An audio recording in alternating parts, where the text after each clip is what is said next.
E convido você, os que desejarem, a invocarem comigo o Espírito Santo, que nós estaremos falando coisas sérias e que eu tenho certeza que muitos aqui irão colocá-la em prática.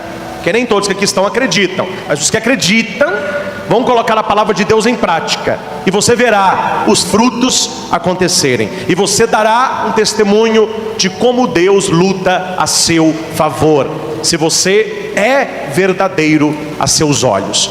Então convido a fechar os olhos, aqueles que desejam, e vamos rezar com fé a oração do Divino Espírito Santo. Vinde, Espírito Santo, enchei os corações dos vossos fiéis, tem neles o fogo do vosso amor. Enviai o vosso Espírito, e tudo será criado, e renovareis a face da terra. Oremos. Ó Deus, que instruíste os corações dos vossos fiéis com a luz do Espírito Santo, fazei que apreciemos retamente todas as coisas, segundo o mesmo Espírito, e gozemos sempre de sua consolação, por Cristo Senhor nosso. Senhor Jesus, mais uma vez nos debruçamos sobre a palavra eterna, palavra que não passa. Senhor, fala-nos ao coração. Tantas e tantas pessoas aqui esta noite precisam desta palavra para que sejam vitoriosas sobre o pecado, sobre o mundo e sobre aqueles que não creem em Ti. Fala-nos não aquilo que nós queremos ouvir, mas o que nós precisamos escutar. Tira-nos da nossa zona de conforto, arranca do nosso peito todo medo e dai-nos fé.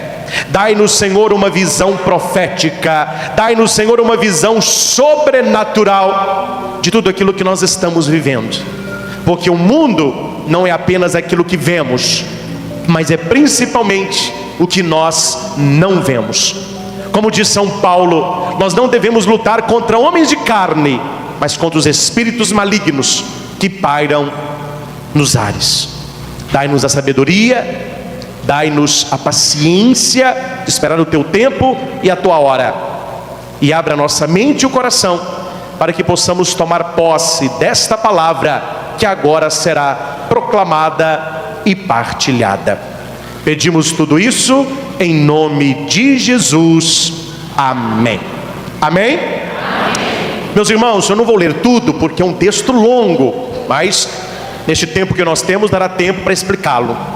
É do segundo livro dos Reis, o capítulo 19. Lá na sua casa, e você que está nos assistindo, fica a dica: pegue a sua Bíblia, pegue canetas de várias cores, é assim que deve ser a Bíblia. Uma Bíblia muito limpa é sinal ou de não leitura ou de não entendimento. Se lê a Bíblia com caneta, se lê a Bíblia com lápis, se lê a Bíblia com marcador, e você vai lendo e grifando, circulando, marcando, porque são textos que falam a nós.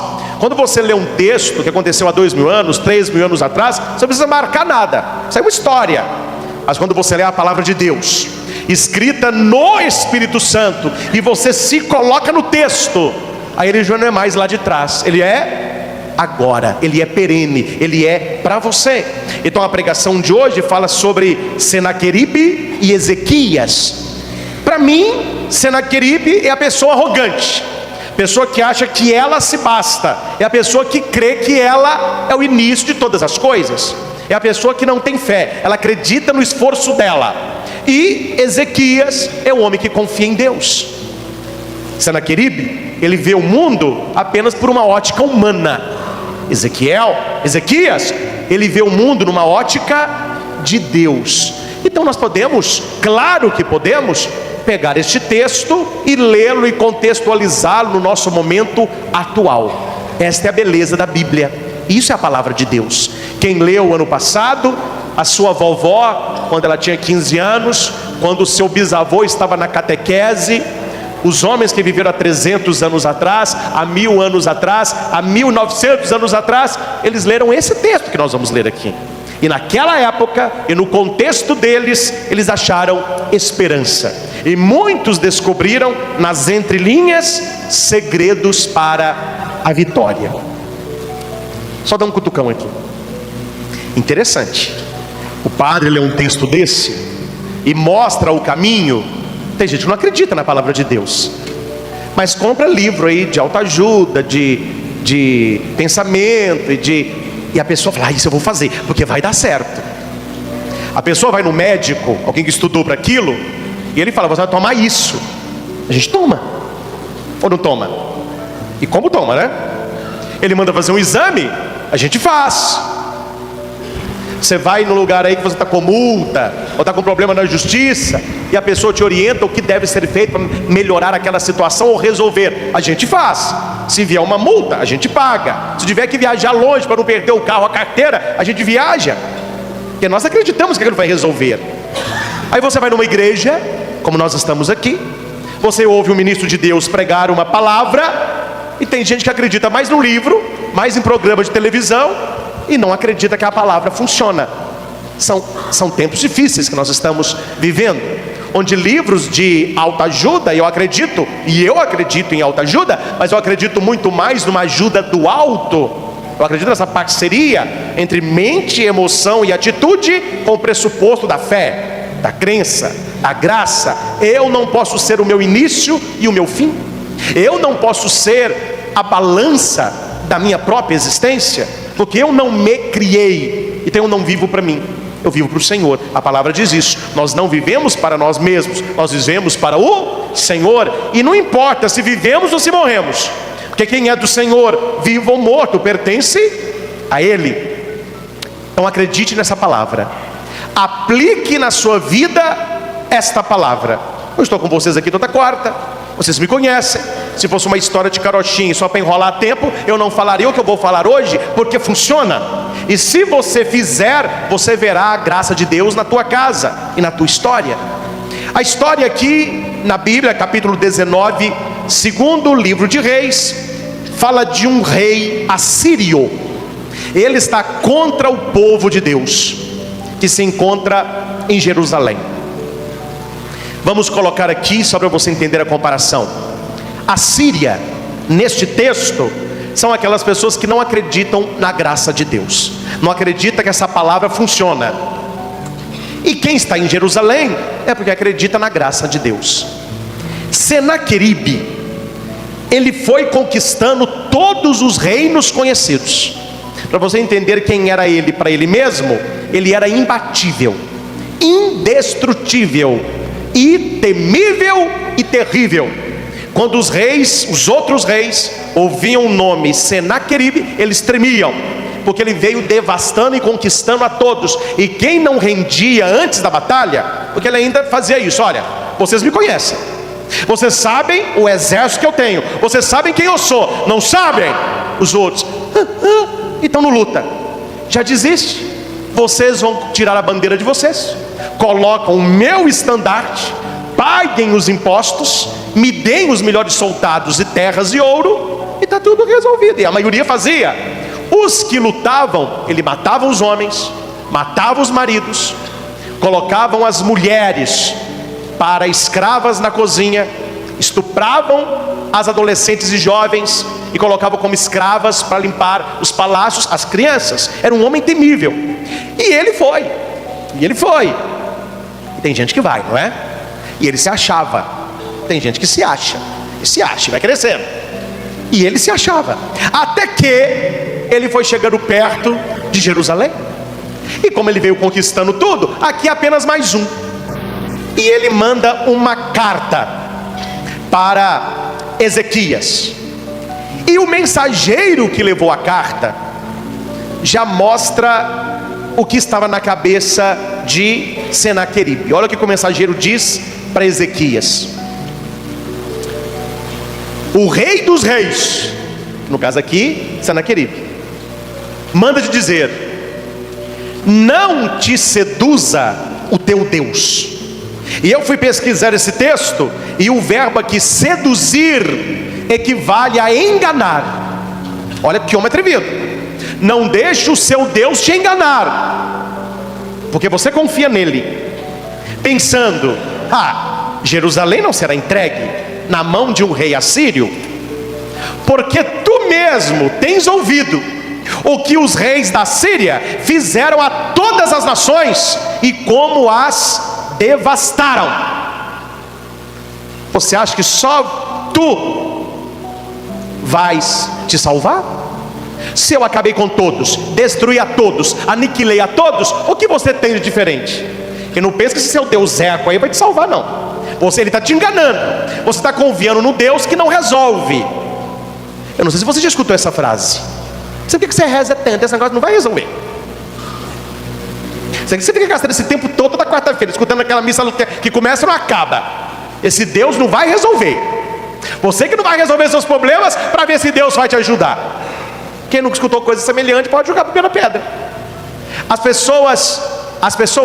Algumas pessoas duvidam que Deus nos ajuda.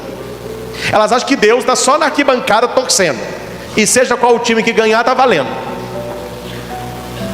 Esse rei achava isso, e mandou falar com Ezequias, que era um homem de fé. Não deixa o seu Deus te enganar, porque você confia muito nele.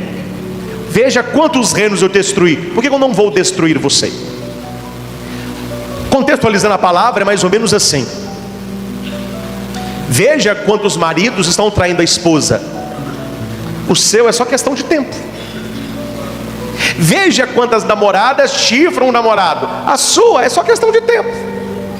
Vejam quantos filhos estão nas drogas e na bebida. Os seus é só questão de tempo. Veja quantas famílias se autodestroem. A sua é só questão de tempo.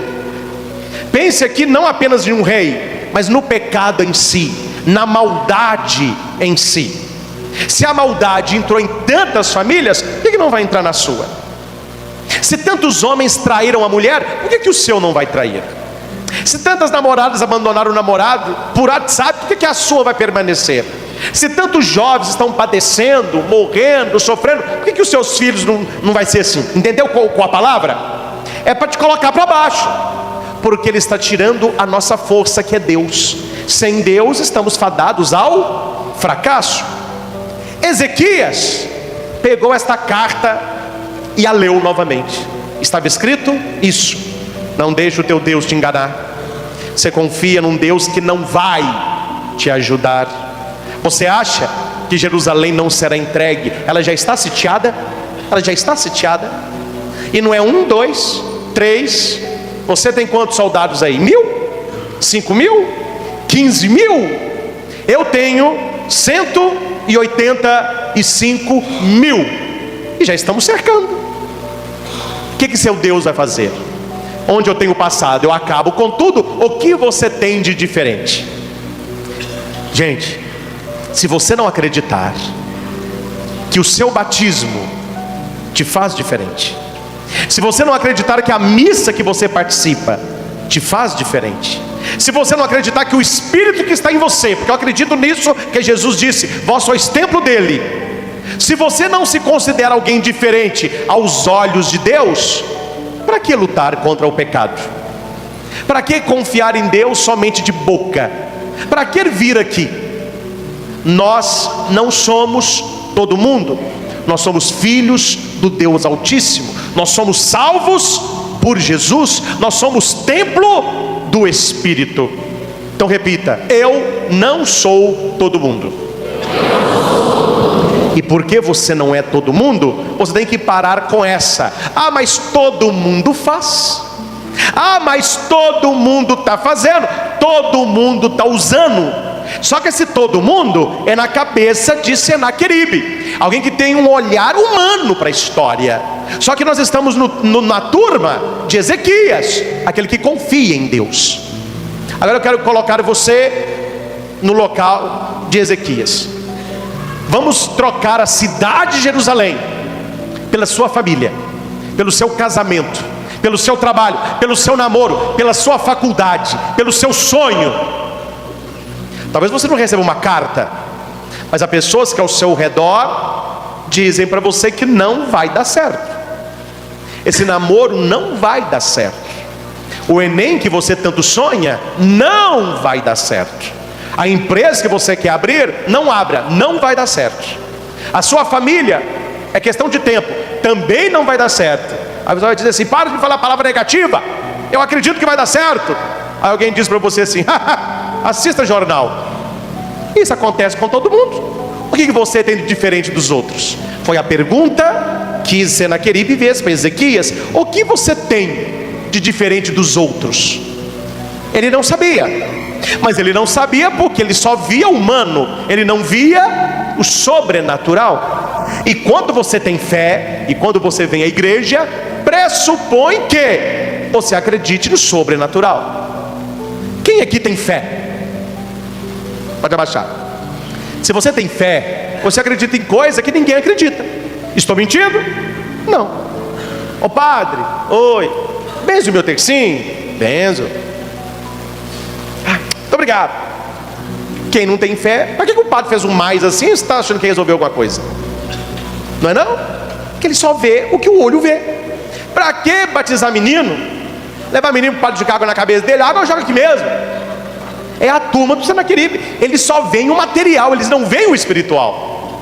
Aí você vai à missa, aquele blá blá blá que não acaba, o padre levantando aquela bolinha branca, depois o cálice, ninguém vê que está lá dentro, aí toda missa recebe a mesma coisa, que a pessoa não vê o espiritual.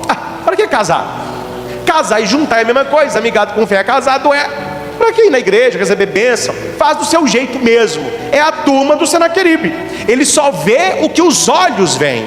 Mas nós que temos fé, nós vemos o sobrenatural. E nós não vemos pelos olhos, mas sentimos pelo coração. Nós olhamos para a hóstia e sabemos: é o Senhor, é a Eucaristia. Você recebe uma bênção e você crê: eu estou sendo abençoado. Você ouve uma leitura dessa, não é uma história, é palavra de Deus. Então acontece. Por que eu estou dando esses exemplos aqui?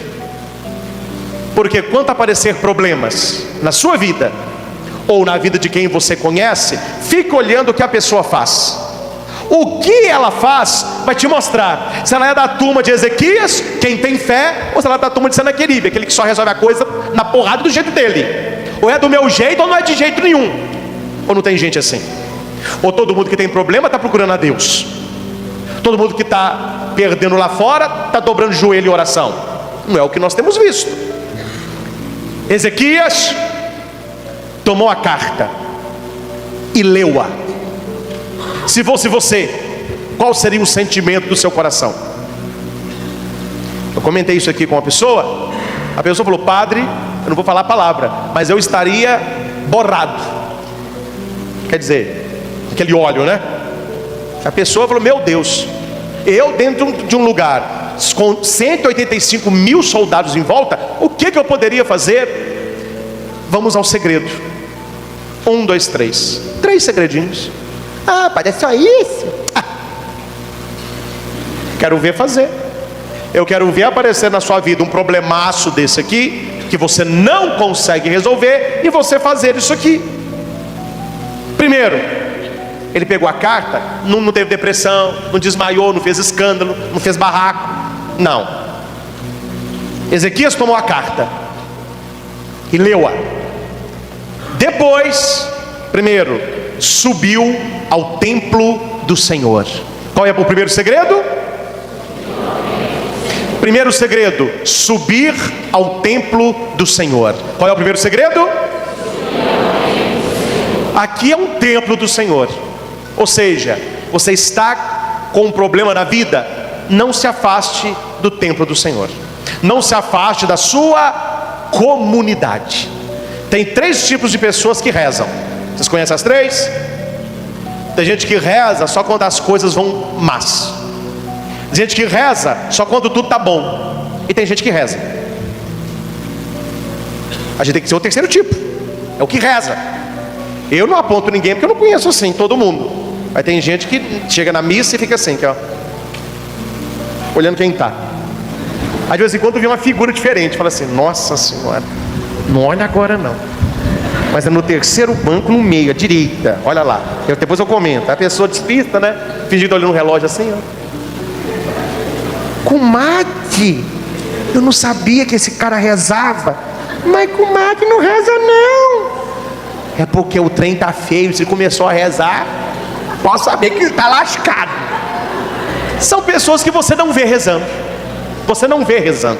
Você não vê na igreja. Você não vê numa novena. você não vê. Mas quando o trem está russo, aí, meu filho, é novena, é trezena, aí fica ajoelhado, aí levanta os braços, é porque está precisando, não tem fé nenhuma, está aqui só para receber. O dia que receber, você não vê a pessoa mais. Eu recebi a graça, aí ela some. Tem gente que só reza quando está lascado, mas tem gente que é o contrário. Está tudo bom? Ela está rezando. Obrigado, Senhor, eu estou com saúde. Obrigado, Senhor, meu filho passou no Enem. Obrigado, Senhor, meu salário aumentou. Ela está rezando. Mas aí o marido perde o emprego. Aí o filho fica doente. Para que rezar? Olha o que aconteceu. Esse negócio não funciona, é nada. A pessoa some. Entendeu os dois tipos? Se está bom, tem gente que não reza, mas tem gente que reza só se está bom. Se está ruim, tem gente que não reza, que fica revoltado. Tem gente que reza porque está ruim. E tem o terceiro tipo que agrada o coração de Deus, é aquele que reza. Ele reza. Aí está rezando quando? Ele reza. Reza para sentir o amor de Deus. Subiu ao templo do Senhor. E aqui eu achei interessante, que não vai dizer entrou no templo do Senhor, mas o verbo gente. Olha que você descobrir na sua vida pessoas que não gostam de você, pessoas que têm inveja de você, pessoas que falam mal de você, que querem puxar o seu tapete, suba, não nivele não parta para fazer a mesma coisa. Ela está falando de mim, vou falar dela também. Deu, levou, não, suba, se nivele por alto, não se nivele por baixo, suba, mas não suba no seu pedestal, suba para se encontrar com Ele. Quantas e quantas vezes na Bíblia Jesus passa a noite em oração no alto de uma montanha? Na Bíblia o subir é encontrar com Deus. Então não fica nessa mixolha, essa discussão, esse tititi que todo mundo fica, não. Você é diferente, você vai subir. Você vai subir para o templo. Primeiro segredo. Segundo segredo, ele estendeu a carta diante do Senhor. Qual é o segundo segredo? O que estava na carta dele? O maior problema que ele tinha. Certo? Então quando você sobe ao templo do Senhor, você tem que acreditar: eu estou diante do Senhor, e para Ele eu posso mostrar o meu maior problema. Para ele era carta de ameaça. E para você qual é? Hoje na hora da adoração nós vamos fazer esse gesto de mostrar para Deus essa carta. Para Ele uma ameaça de invasão. Para mim não é isso, mas há outro problema. Na sua vida qual é esse problema? Que tira o seu sono, tira a sua fome, te deixa mais triste, preocupado, ansioso. Ele mostrou diante do Senhor. Terceiro segredo, e na presença do Senhor ele orou. Qual é o terceiro segredo? Esses são os três segredos. Como que nós vencemos na vida com Deus? Quem tem uma visão mundana não vai fazer nada disso aqui. Não, eu vou resolver do meu jeito. Então resolva. Mas aqui está um segredo de quem quer resolver as coisas tendo Deus do seu lado. Quer resolver do seu jeito, meu irmão? Resolva, se estrepe para lá. Se der certo, sorte, se não der, azar. Mas aqui é um segredo. Como que eu coloco Deus para me ajudar no meu problema? Como que eu coloco Deus para trabalhar a meu favor? Primeiro, não se nivele, suba. Não se afaste do templo. Mostre para Deus o seu problema e ore, e ore. A oração de Ezequias é do versículo 15 ao versículo 19. Quem está ouvindo esta pregação, quem está assistindo, marque na sua Bíblia as 4 partes da oração, para você aprender a rezar. Ele aqui não sabe nem rezar. Aqui ele mostra como que se reza no momento de aflição. Ele fica desesperado, entra na capela, joga flor no chão, apaga a vela, rouba o tapete, confusão, meu irmão. A pessoa fica desesperada. Ezequias deu uma receita de como se reza. O versículo 15, ele mostra para Deus que ele sabe quem Deus é. Ele não chega pedindo, ele chega dizendo: Senhor Deus, tu que está sentado sobre os querubins, tu és o único Deus, o maior dos deuses, tu fizeste o céu e a terra, eu te conheço. Bonito isso. É o versículo 15. Primeira coisa na oração, mostra para Jesus que você o conhece. Que eu não sei se você sabe, as coisas espirituais funcionam mais ou menos como a nossa vida. Tem gente que eu falo sem pensar duas vezes: Padre Cristo, você me empresta tal coisa? Não empresto não. Não empresto porque eu já emprestei, estragou. Isso não é coisa que se empreste. Eu não sou egoísta, mas eu tenho zelo. Não é uma coisa muito barata. Não empresto não. E falo sempre e durmo 21. Mas se vem um amigo próximo, se é Dom José, por exemplo, se é alguém aqui que eu tenho muita estima: ô padre, você me empresta tal coisa? Você vai tomar cuidado, né? Ou não é assim que funciona com você? Você diz não para quem você não conhece, não tem nada, então quer ficar com raiva para mim, ó. Mas quando você conhece a pessoa, e quando a pessoa te conhece, e quando é um grande amigo, é difícil falar não. Você empresta com o coração doendo, mas você empresta. Ou eu estou mentindo? Ezequias sabia disso. Se eu for igual a todo mundo, Deus não vai me dar nada. Eu tenho que mostrar para Deus que eu o conheço e que eu sei que Ele pode me ajudar. Ele começa falando para Deus: eu sei com quem eu estou falando. Tem gente que não sabe com quem está falando. Olha que eu não estou puxando a orelha de ninguém, estou dando exemplo. Você acha que no meio de uma oração profunda, quem fica mexendo em celular sabe o que está acontecendo aqui? Não sabe. Um momento sagrado da Eucaristia, onde o céu se abre e Deus abençoa este local. A pessoa, ela está aqui, mas ela não sabe com quem ela está. Que se ela soubesse que é com Deus, ela teria uma atitude de adoração. Ela tem uma atitude de dispersão, de distração. Ela fica voando. Você acha que alguém que está compenetrado com Deus, numa adoração, num retiro espiritual, numa celebração da missa, numa novena, você acha que durante esses momentos ele vai ficar trocando carícias com namorado e namorada? Bitoca, acariciando o cabelo, passando a mão na sobrancelha, doido para acabar aquilo ali, para fazer não sei o quê, porque você sabe o que é que estão querendo? Você acha que um casal desse, ele sabe que ele está aqui na presença do Todo-Poderoso? Não sabem, não sabem. Eles estão aqui por eles, não por ele. E Ezequias está mostrando: eu sei com quem eu estou falando, eu sei quem é o meu Deus, e eu sei me comportar na presença do meu Deus. Eu sei que o Senhor pode mudar a minha história. Primeiro ele faz o cenário, quem é Deus. Segundo ponto, é o versículo 16. Gente, esse aqui para mim é o principal, e é o que eu faço. Para de ficar churumingando no ouvido de Deus. Deus não acha não, mas tem uns anjos que acham a gente às vezes bem chato. Talvez tenha adoração, mas é chata. Coitado do papai do céu.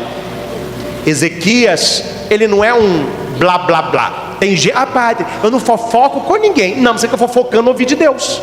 Falando aqui. Olha como que Ezequias reza: inclina teu ouvido, Senhor, e ouve o que Ele está falando. Abre, Senhor, os teus olhos e veja o que Ele está fazendo. Ouve as palavras que Senequeribe disse, não contra mim, mas contra vós. Ponto final. Bonito isso. Ele não fica: porque ele falou isso, ele falou aquilo, ele fez isso comigo. Que oração chata, oração superficial. Faz uma oração profunda na presença de Deus. Tem alguém te apurreando, tem alguém no seu trabalho querendo pegar o seu lugar, tem alguém fofocando a seu respeito, tem alguém atrapalhando o seu casamento, tem alguém inventando mentira. Senhor, o Senhor sabe o que Ele está falando. Senhor, Tu sabes o que Ele está fazendo.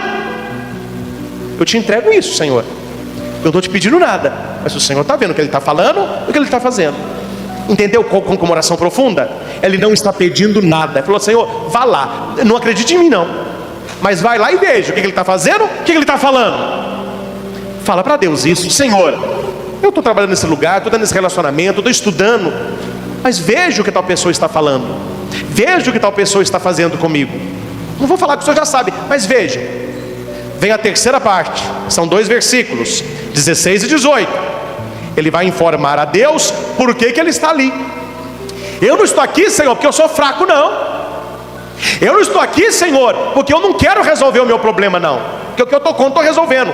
Mas eu estou falando do Senhor aqui, do rei da Síria. Ele está vindo devastando todo que é reino por aí. Se eu desse conta sozinho, eu não estaria aqui. Eu preciso de ti. Eu sozinho não dou conta. E ele fecha a oração no versículo 19. Preste atenção, que muita gente reza e não alcança.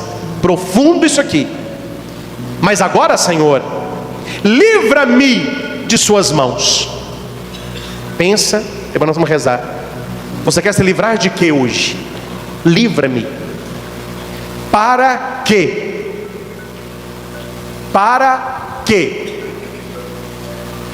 Tem gente que reza para o outro se dar mal.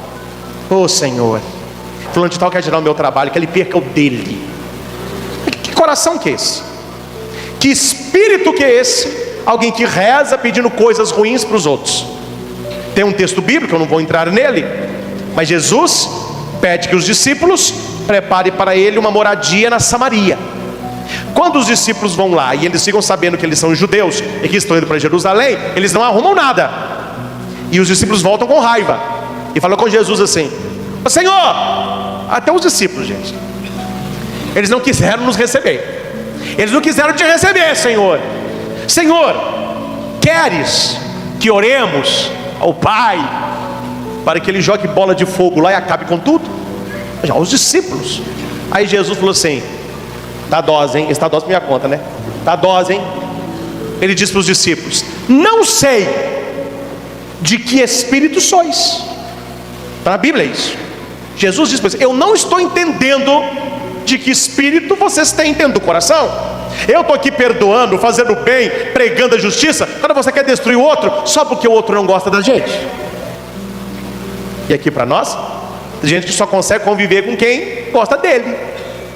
Aí no seu trabalho você não convive bem, porque fulano de tal não gosta de você. Eu quero mudar de casa, minha vizinha não gosta de mim. Que fraqueza, que frescura. Aqui é o contrário. Para que Ezequias está rezando? Para que a vitória que o Senhor nos dará seja para todos os reinos da terra, que eles saibam, só tu és Deus. Ele não pede hora nenhuma nada de ruim para o seu inimigo. Pede! Por isso Deus ouviu. Por isso Deus ouviu. Oh meu Deus, tem uma piriguete azarando meu casamento. Acaba com ela, destrói ela, abaixa ela, manda ela para o inferno. Mas que oração que é essa, meu irmão? Jesus olha para você e diz: não sei que espírito sois. Oração perfeita. Reconhece a Deus, mostra para Deus o que o outro está falando e fazendo, mostra por que ele não resolve sozinho, e mostra por que ele está rezando, para que Deus seja exaltado. O Senhor usa da boca de um profeta para falar a ele, a boca de Isaías. Olha o que Deus disse para ele. Eu vou ler como está, depois eu vou ler para a sua família. Tome posse disso. Deus disse assim: Ezequias, Senaqueribe não entrará nesta cidade, nem lançará uma flecha contra ela, nem assaltará com escudo, nem a cercará com trincheira. Pelo caminho que ele veio, ele vai voltar. Ele vai voltar. E ele não entrará nesta cidade, porque eu a protegerei, eu a salvarei, em atenção a mim mesmo e ao meu servo Davi. Esta é a palavra que eu quero que você escute esta noite. Você que está com problemas na família, no casamento, no trabalho, problema de saúde, coloque cidade como se fosse a sua vida. Coloque no lugar da cidade a sua família, o seu trabalho. Quando eu estava preparando essa pregação e rezando, ainda no hotel ontem à noite, eu troquei cidade por família. Poderia ter trocado cidade pelo meu ministério, poderia trocar cidade pelo meu trabalho, por um relacionamento. Aí você relê o texto assim, eu vou ler como se fosse família.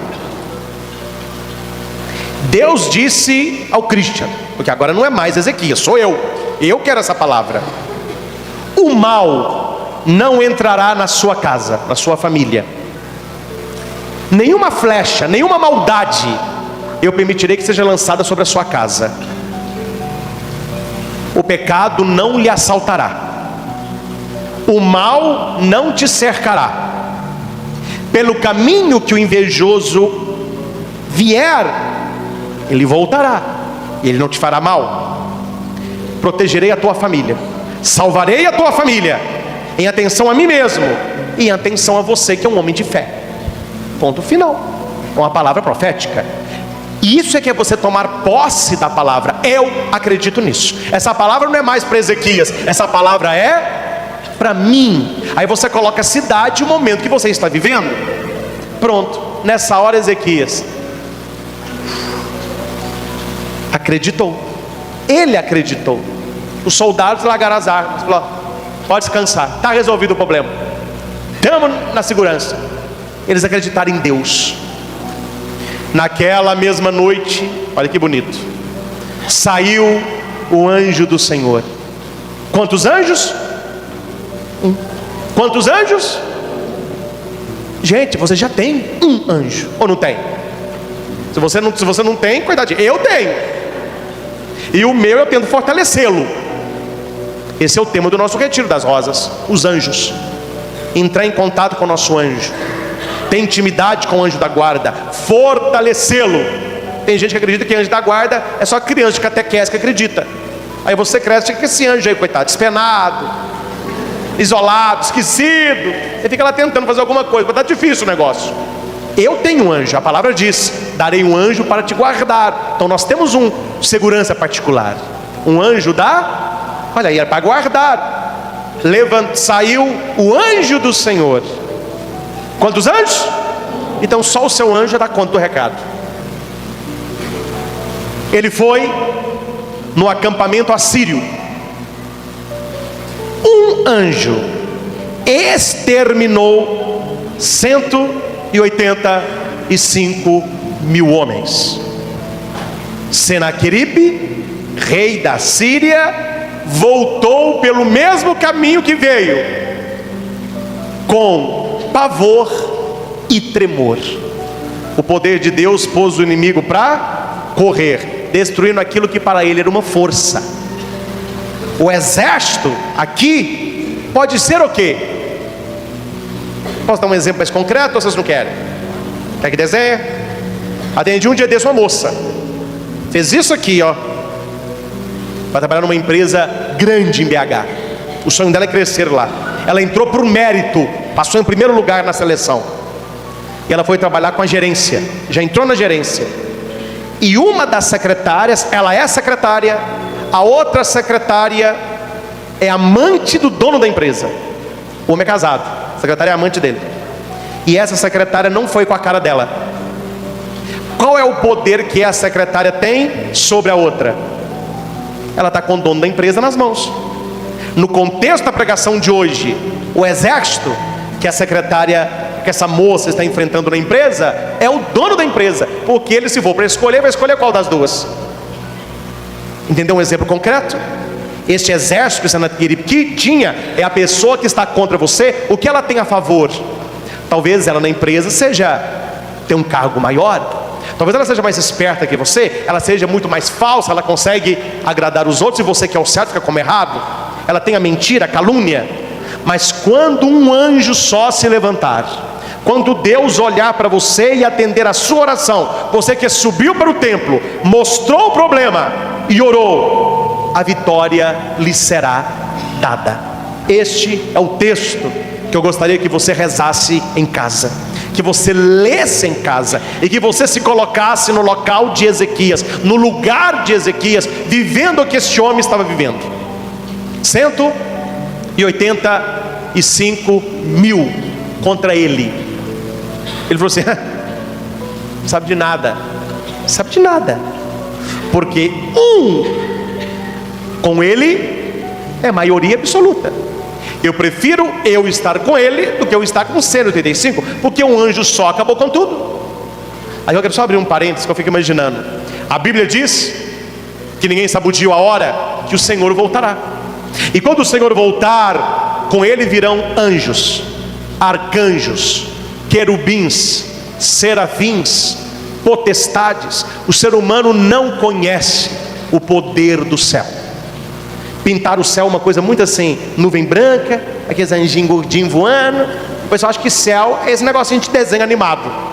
O céu é poder, o céu é glória, o céu é maior do que tudo aquilo que você já viu e verá na nossa vida tão rápida neste mundo. O ser humano só conheceu o poder do arcanjo, e a gente enche o peito, o arcanjo Miguel. Gente, o arcanjo Miguel é como se fosse um cabo. Tem o soldado, são os anjos, tem os cabos, que é o arcanjo. Em cima do arcanjo tem vários graus de anjos e com poderes maiores. Se um anjo é capaz de matar 185 mil, imagina o que não pode fazer uma potestade. Potestade tem asas nos olhos, nas costas, nos pés. São aqueles que ficam mais próximos ao trono de Deus. Imagina o que não pode fazer um querubim, um serafim, um principado, que é um poder tremendo. Isso tudo está nas mãos de Deus. Isso tudo está adorando a Deus. E um dia nós veremos tudo isso. E eu quero ver tudo isso. E o Senhor prometeu que veremos, quem tiver fé. Coisas que os olhos não viram, que o ouvido não ouviu, que o coração não sentiu, eu tenho preparado para aqueles que me amam. Esta é a fé em Jesus. A minha vida não se resume nisso. A minha vida não é trabalhar, comer, dormir, ficar doente, melhorar, namorar, casar, ter filho, ficar velho e morrer. Não é isso não. Isso aqui é uma passagem. Nós estamos e um dia estaremos num lugar que não passará mais. Eternidade. E a missa é para aqueles que vivem essas três dimensões. Subir ao templo. E aqui é subir mesmo, né? Quem vem de lá, ó, a subida mesmo. Subir ao templo. Segundo, mostrar o problema. Não peça nada, mostre o problema. Peça a sua libertação, não peça o castigo para o outro. Terceiro, oração. A consequência é a promessa que Deus dá, e o mundo espiritual começa a agir. Meus irmãos, só para ficar claro, eu não estou aqui pregando que essa noite o seu anjo da guarda vai exterminar seu inimigo, fulminar seu inimigo. Na leitura, este anjo que vai até o exército é o sobrenatural que está acontecendo. Você tem que acreditar aquilo que eu, graças a Deus, acredito. Eu acredito nisso. Que quando eu rezo e eu mostro para Deus uma situação, Deus começa a fazer algo para aquilo ali. Eu não sei o que Deus está fazendo, mas eu creio, algo Ele está fazendo. Algo o mundo espiritual está fazendo. Aí você fica olhando pessoas que dão certo na vida, pessoas que estão aqui e tem uma coletânea de testemunhos, e você não sabe como tomar posse disso para que você também o tenha. Amém?